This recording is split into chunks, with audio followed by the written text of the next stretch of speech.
Bom dia, amados irmãos que estão em casa. Muito obrigada por se conectarem conosco para termos a nossa primeira aula da EBD, a Escola Bíblica Dominical online. Graças a Deus por essa tecnologia que nos possibilita isso, né? Eu aqui, vocês em casa, e estudaremos a Palavra de Deus juntos. Hoje nós teremos a primeira aula do Evangelho de João, que estaremos estudando nesses próximos domingos.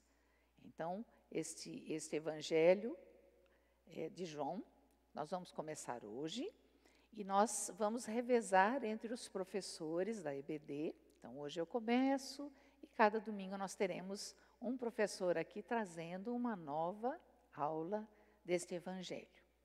Então, hoje na nossa primeira aula, nós vamos ter um panorama do livro, né, quem foi João. Então, nós não vamos entrar no assunto específico, mas vamos ter uma panorâmica do livro.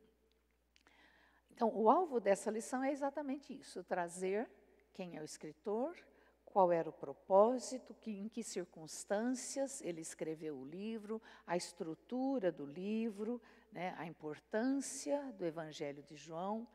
E nós vamos ver nesse livro a grandiosa salvação que Deus providenciou, nos mandando o Deus encarnado, que é Jesus Cristo.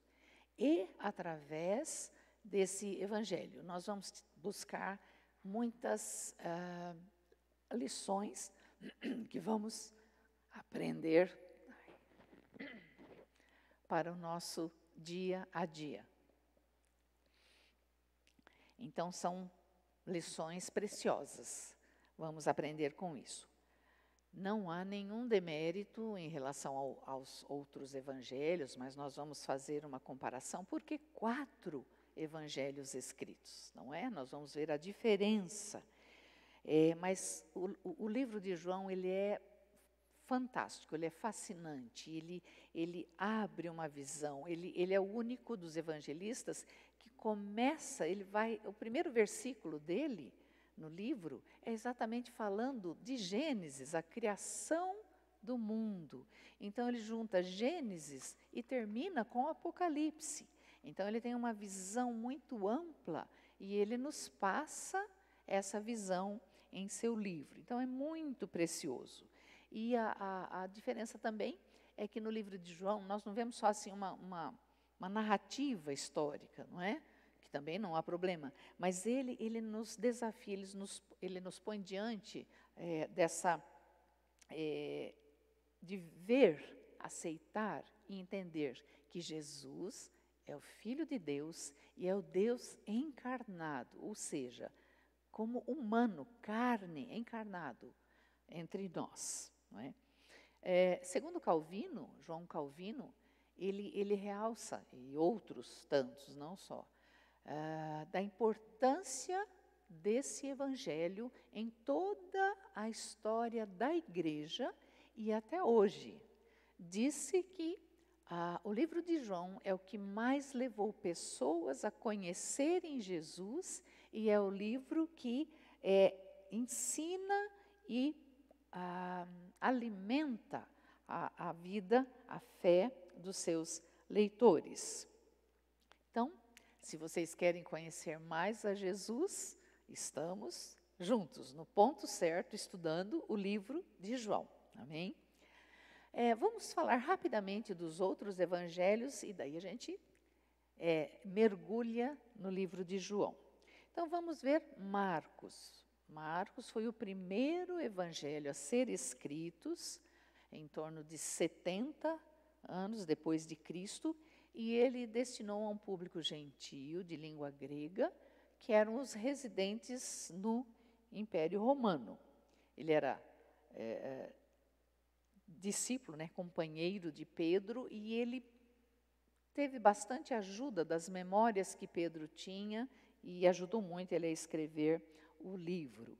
E ele apresenta Jesus como servo, e Jesus querendo que nós sejamos discípulos dele. Assim como eu fiz, façam vocês igualmente.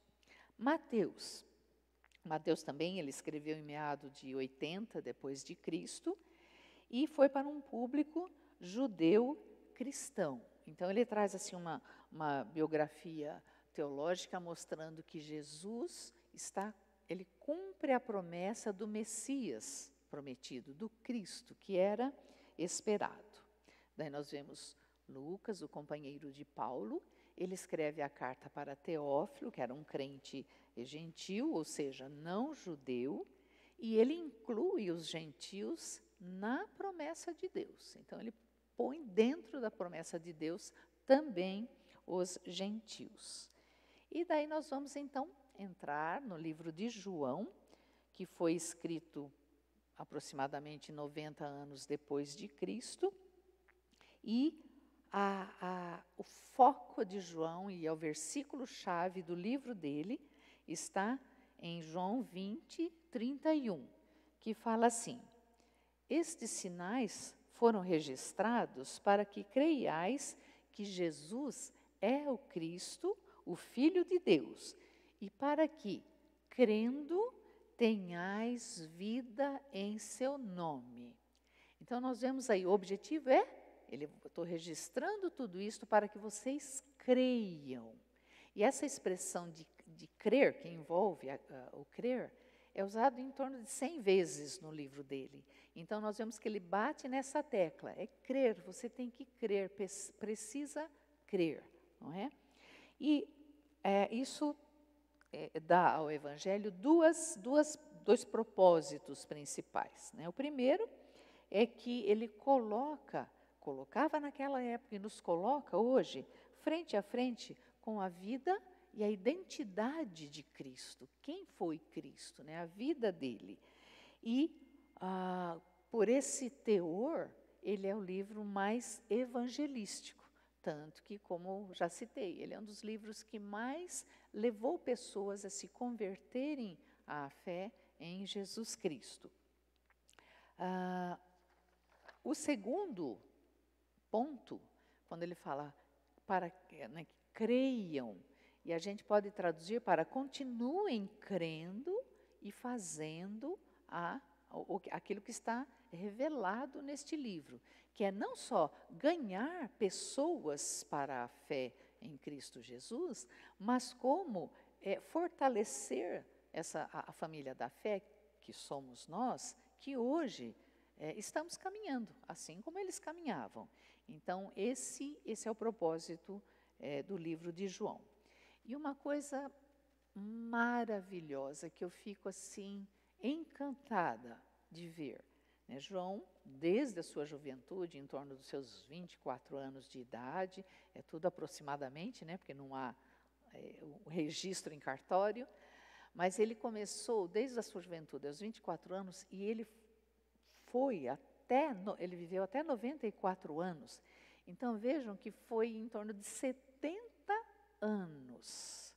70 anos trabalhando incansavelmente na obra de Deus. E ele sempre fazendo aquilo que ele tinha aprendido ali, junto com Jesus. Ele não ouviu falar, ele viu, conviveu com Jesus. E ele levava muito a sério o ser testemunha, fazer discípulos, batizá-los, que era exatamente o que ele aprendeu com o seu mestre Jesus.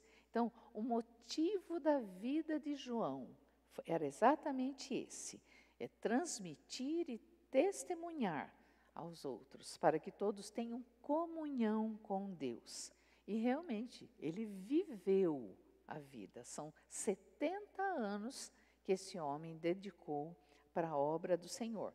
E mesmo no final da vida dele, não tão no final, ele estava com uns 80, 81 anos, quando ele estava exilado lá na ilha de Patmos, ele escreveu, né, não só o Evangelho, mas como as epístolas e o Apocalipse.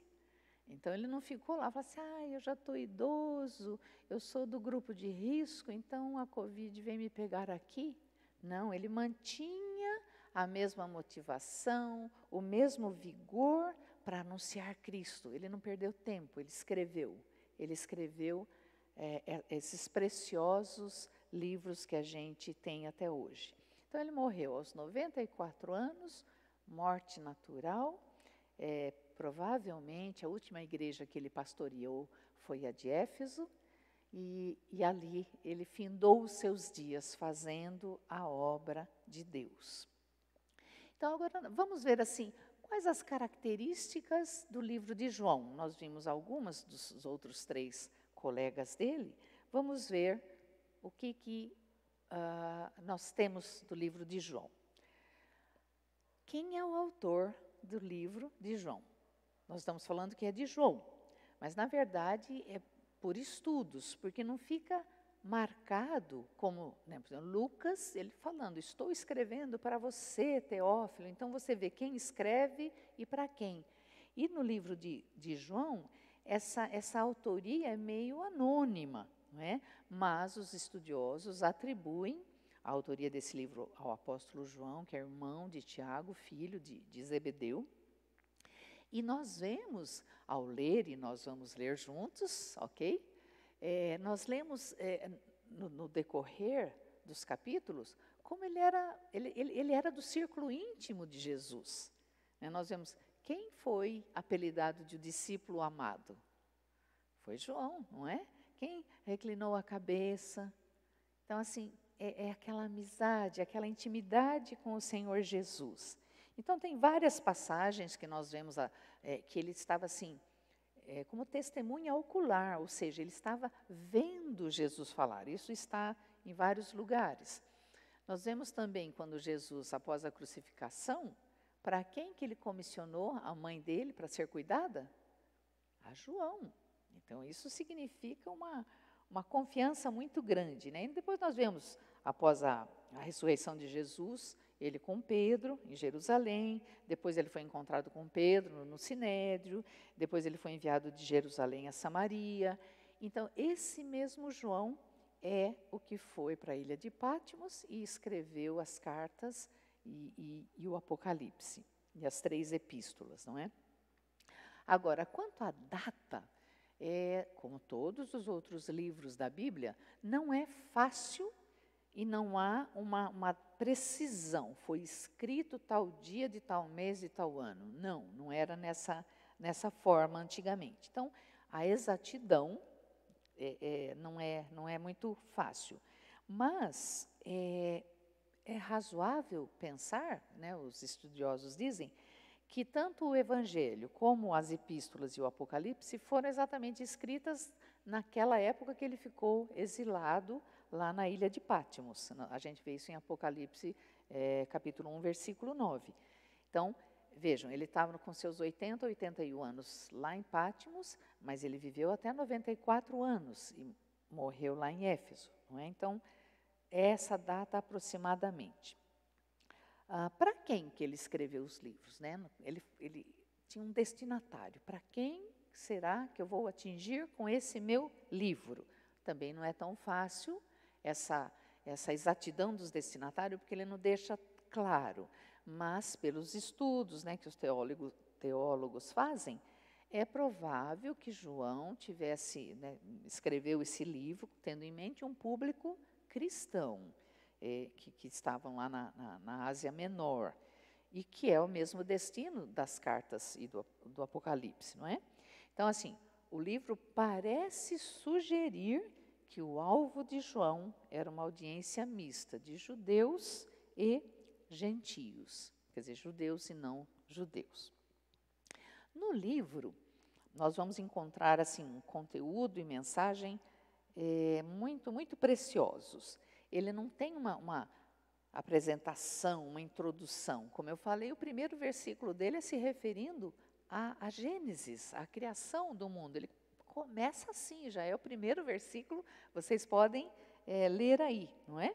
Mas a motivação dele, né, o objetivo dele, é que os homens saibam, vocês precisam saber e crer que Cristo é a manifestação visível, corporal, carnal do Deus eterno, né? Então, é Deus entre nós encarnado, através do seu Filho Jesus Cristo, com um objetivo, com um propósito, que é a salvação de todo aquele que nele crê. Nós vemos isso em João 20, 31, como eu falei, não é? Então, são dois aspectos, nós temos aí dois aspectos em um propósito só, que é anunciar as boas novas e defender a divindade de Cristo. Ele é divino, ele é Deus entre nós, um Deus encarnado. E ambas as coisas para a glória de Deus Pai. Então, nós vemos que no livro dele, comparando, né, por que ele é diferente dos outros três evangelistas? Nós vemos que João omite umas coisas que os três outros evangelistas põem, e ele põe algumas coisas que os evangelistas não puseram, né? Então, João não registrou coisas importantes que os três outros evangelistas registraram, por exemplo, o Sermão do Monte. Ele não registrou. Ele não registrou a cura dos leprosos. Ele não registrou a história, né, a narrativa do nascimento de Jesus. Então, coisas importantíssimas. Mas ele teve um outro foco, isso já estava registrado, então ele registrou, parece que ele tinha uma necessidade, eu preciso colocar nos meus registros algo que é tão importante, mas que eles não viram, e eu vi, né? Ele conviveu com Jesus. Então, ele escreve o livro. É lógico que ele mantém aquelas mensagens importantes sobre o ministério de Jesus, a morte, a ressurreição. Então, isso é comum entre os 4 evangelistas. Mas a gente percebe assim que ele tenta resgatar e registrar uma série de informações que os outros não viram, mas que eram importantes. E ele viu, ele foi testemunha ocular daqueles acontecimentos. Então, ele queria ampliar a história da redenção que Jesus nos trouxe, não é? E por que aconteceu isso? Porque são evangelistas escrevendo com propósitos diferentes, em tempos diferentes, com outras perspectivas literárias. Então, por isso a diferença, não é? Mas não há nenhum choque entre as informações. E o livro de João está estruturado da seguinte forma. Como nós vimos, ele tem características próprias e bem distintas dos outros evangelistas, tanto na mensagem, no conteúdo, quanto na estrutura textual que ele usa para registrar os seus textos. E esta revista, né, que nós vamos estudar, as várias lições, como eu falei, a proposta é que em três sessões maiores nós vamos estudar o livro todo. Quais seriam essas 3 sessões? Primeira, a redenção em Cristo, que vai do capítulo 1 até o capítulo 12. Nós vemos em João 3, 16 e 17, fala assim, porque Deus tanto amou o mundo, que deu o seu Filho unigênito, para que todo aquele que nele crê não pereça, mas tenha a vida eterna. Pois Deus enviou o seu Filho ao mundo, não para condenar o mundo, mas para que este fosse salvo por meio dele, Jesus. Então, nós vemos aí a redenção em Cristo. A segunda parte, né, nessa divisão de 3 partes do livro, nós vamos ver a retórica de Cristo, o que ele pregava. Então, vai dos capítulos 13 a 17. Em João 13, de 13 a 15, fala assim, vocês me chamam mestre e senhor, e com razão, pois eu o sou. Pois bem, se eu, sendo senhor e mestre de vocês, lavei os seus pés, vocês também devem lavar os pés uns dos outros. Eu dei o exemplo para que vocês façam como lhes fiz. Ou seja, fazei discípulos. Assim como vocês aprenderam comigo, Jesus falou, ensine outros. E é o que nós temos que fazer, sermos discípulos de Jesus e ensinarmos outros a serem discípulos também do nosso Mestre Jesus. E a terceira e última parte é a rejeição a Cristo, que compreende do capítulo 18 ao último, que é o 21. Em João 19:15 fala, mas eles gritaram, mata, mata, crucifica-o. Devo crucificar o rei de vocês? Perguntou Pilatos. Não temos rei, senão César, responderam os chefes dos sacerdotes. Então, tamanha a rejeição de Cristo que culminou com a sua crucificação, não é? Então, são essas 3 partes que nós vamos estudar ao longo desta revista, no livro de João. Tem alguns destaques estruturais que nós vamos ver interessantes. Primeiro, nós vemos alguns discursos de Jesus no coletivo, que João registra, e alguns diálogos com poucas pessoas, ou até uma só, e que João registra. Vejam que só o apóstolo João registrou 4 longos discursos com muita gente, né, de Jesus. Em João 6, quando nós vemos falando sobre o pão da vida, em João 8, a luz do mundo, o bom pastor, em João 10, no cenáculo, capítulo 13. Lógico que há alguns importantes diálogos, né, com pessoas que teve, por exemplo, com os primeiros discípulos, com Nicodemos, com a mulher samaritana, com o cego de nascença, com a família de Lázaro, e João que registrou essas passagens, né? Outra coisa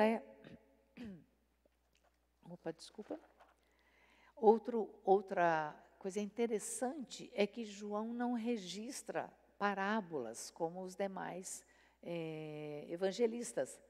Ele não fala das parábolas que Jesus usou, mas ele usa figuras de linguagem também para atingir o seu objetivo, né?